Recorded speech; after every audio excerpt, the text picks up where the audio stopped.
E aí galera, beleza? Professor Jorge Watts aqui. E nesse vídeo curtinho eu vou explicar para vocês sobre os blocos lógicos. Então vamos lá, dar uma olhada no Codular.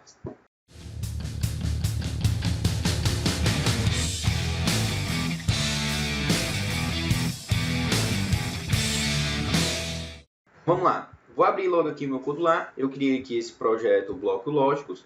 Eu vou aqui para a parte de blocos e a gente vê aqui logo do lado esquerdo, abaixo de controle dos blocos internos, a gente tem o bloco lógica. Quando a gente clica aqui, a gente vai ter, similar aos blocos matemática e texto, os elementos aqui literais, né? Quando eu tenho o próprio valor do número ou o próprio valor do texto. Em blocos lógicos, a gente vai ter logo aqui os literais verdadeiro e falso, né? Que são para quê? Se eu quiser indicar que um elemento é verdadeiro ou falso, né? Isso aqui pode servir, por exemplo, quando eu insiro aqui uma legenda, né, eu tenho aqui o visível dela. Ela é visível ou invisível? Eu posso pegar aqui essa opção de ajuste e pegar aqui se ela é visível e eu vou jogar aqui se ela é verdadeiro ou falso, né? Então isso vai fazer ela se tornar visível ou invisível, certo? Assim como eu tenho o verdadeiro ou tenho o falso aqui, nos blocos eu também tenho o falso. E aí a gente começa com um pouquinho da parte de lógica, através do não. Como é que funciona esse não, pessoal? Vocês vão ver que ele vai ter dois engates. Eu vou engatar aqui um elemento de lógica, né, verdadeiro ou falso, aqui desse lado. E ele vai ser engatado em algum elemento que receba uma lógica. O que isso daqui faz?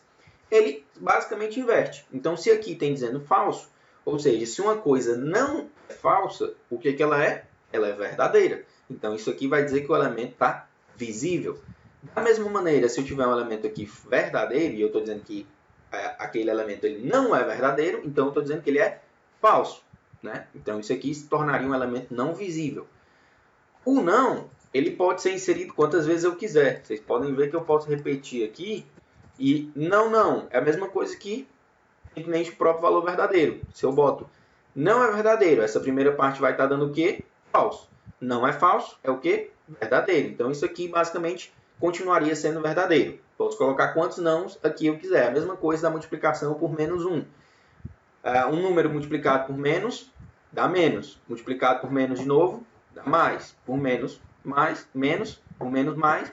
Menos, menos. Menos, mais. Menos, menos. Menos, mais. Né? Não, uma vez dá não, dá o inverso. Não duas vezes, dá o próprio valor. Aqui a gente vai ter a observação... esse bloquinho ele vai retornar também um valor lógico. Vai ser esse bloco, ele vai ser equivalente a esse bloco ou verdadeiro ou falso, né? Só que aqui, em vez de eu ter o próprio literal, eu vou estar fazendo a comparação entre dois valores. Eu posso pegar aqui um valor numérico ou eu posso pegar um valor textual. Óbvio que eu comparar um valor textual com um valor numérico não faz muito sentido. Mas, se eu tiver, por exemplo, aqui um zero textual e um zero numérico, acredito que ele vai dar, assim, verdadeiro, certo? Então, eu tenho a possibilidade de comparar se dois elementos são iguais, e aí nesse caso aqui dá verdadeiro, ou se esses elementos são diferentes. Desse jeito aqui, ele vai estar dando zero, mas se eu colocar aqui um, por exemplo, vai dar verdadeiro, né? Se tiverem diferentes, ele dá verdadeiro, se eles estiverem iguais, ele vai dar falso, ok? Se eu falar falso, 0 ou 1, entendam o seguinte, 1 é verdadeiro, 0 é falso. Né? Isso é uma notação que a gente utiliza bastante em programação. Aqui no Codular ela não é vista tão claramente, mas dá para a gente subentender dessa maneira, certo?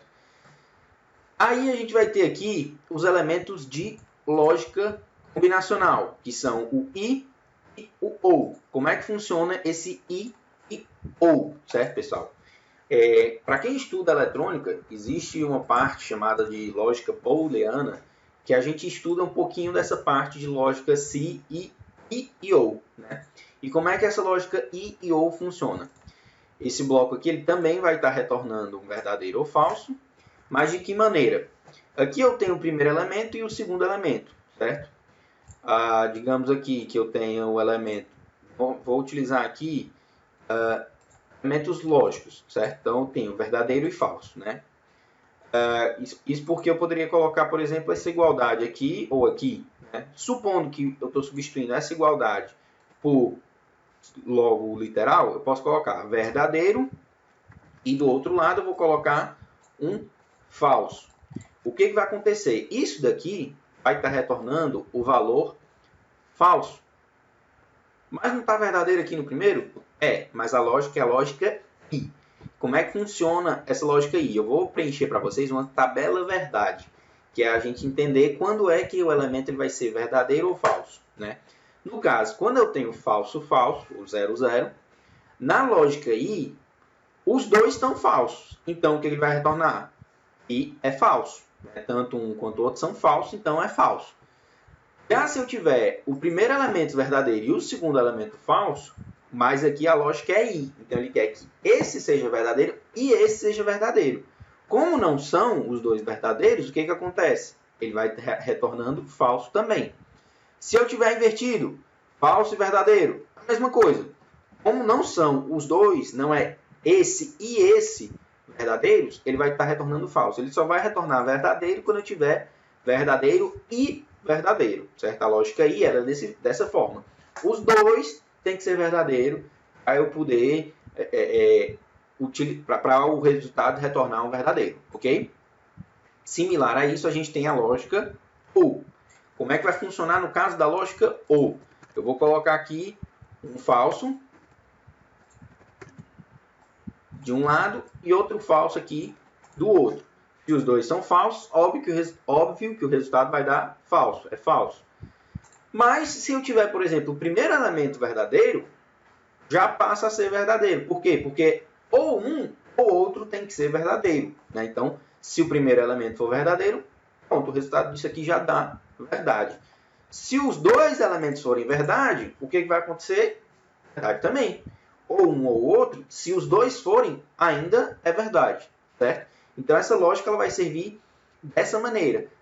Professor, beleza, eu entendi, mas para que eu vou utilizar isso? Por exemplo, se você quiser, você tem aqui um bloco de controle C, e eu quero que ele execute uma linha de comando somente se, deixa eu ajustar aqui.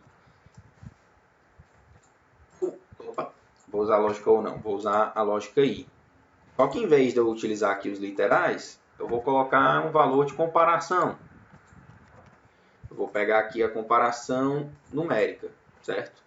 E eu vou colocar, se um determinado valor, digamos aqui eu vou criar uma variável global, valor val, é inicializado em 0. Né? E digamos aí que no meu código ela vai ser alterada esse valor. Então, se essa variável ela for maior do que 3, certo? Eu vou colocar aqui um 3, mas ela também precisa ser menor do que 5. E aí percebam que é o maior, não o maior igual. Então, se for 3, esse aqui ainda está dando falso. Né? Teria que ser 4 para cima para ser verdadeiro, e esse aqui teria que ser 5 para baixo. Né? Não pode ser 5 porque não é igual, é menor que, certo? Então, aqui, isso aqui só iria executar o código que tem nesse então, se o valor da variável fosse 4. Né? Isso aqui é só um exemplo básico. Né? Óbvio que nesse caso aqui seria mais interessante você utilizar a comparação de igualdade e verificar se é igual a 4. Mas aí você pode mexer da forma como quiser. Lembrando que ele tem que estar respeitando as duas condições para ser verdadeiro, porque a gente está utilizando a lógica I. Se eu utilizasse a lógica OR, o que ia acontecer? A qualquer valor, isso aqui seria verdade. Como assim para qualquer valor? Se eu tivesse o valor 2 ele é menor do que 3, então isso aqui está falso. Mas ele vai ser menor do que 5, então está verdadeiro, porque é a lógica OR. Só precisa um ou outro ser verdadeiro. Se eu tivesse o valor 7, o valor 7 é maior do que 5, então isso aqui está falso. Mas esse aqui está verdadeiro. No caso, eu teria que alterar, por exemplo, isso daqui para 7. Né? Então, isso aqui ser verdade, se o valor fosse, por exemplo, 6, isso daqui estaria falso. Por quê? Na verdade, 5, 6 e 7, né? Se for 7, ele precisa ser maior do que 7 para ser verdade. E 7 não é menor do que 5. Né? Então, isso daqui para 5, 6 e 7 estaria falso. Né? Da mesma maneira, se eu inverter isso aqui para OR, I, né, para a lógica I, o que vai acontecer é que isso aqui sempre vai ser verdade, né? Porque se um número ele é maior do que 7 ou I menor do que 5, na verdade, dessa forma que ele sempre vai ser falso.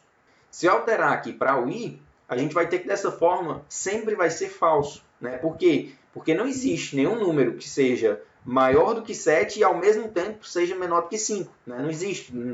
Isso daqui sempre ia ser falso. Beleza, pessoal? Isso daqui é um pouquinho de lógica. A gente tem também a parte de lógica aqui em matemática, quando a gente está falando aqui do bitwise. Cadê? Bitwise AND, bitwise OR. AND e OR são as lógicas I e OR. Só que elas são aplicadas a números, por exemplo, quando eu tenho lógica binária. E aí eu tenho um número 10, que equivale a 1010. Né? Então seria verdadeiro, falso.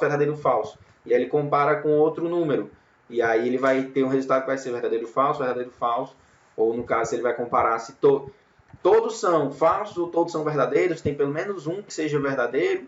Né? Se for OR, tiver pelo menos um dos bits que a gente chama iguais, ele vai dar verdadeiro, ou se for a lógica aí, ele vai dar falso se tiver algum diferente. Né? Então, isso daqui é interessante, mas você precisa já ter um pouquinho do conceito de lógica, de transformação de número decimal para binário. Eu não vou entrar nesse assunto nessa aula. Se vocês tiverem interesse, deixem um comentário aí pedindo que eu possa fazer uma aula só sobre essa parte de conversão de decimal para binário. Valeu? Se você curtiu esse conteúdo, deixa um curtir aí embaixo, compartilhe com quem tem interesse que você conheça e não deixe de tirar suas dúvidas aí nos comentários aí embaixo. Valeu? Até o próximo vídeo.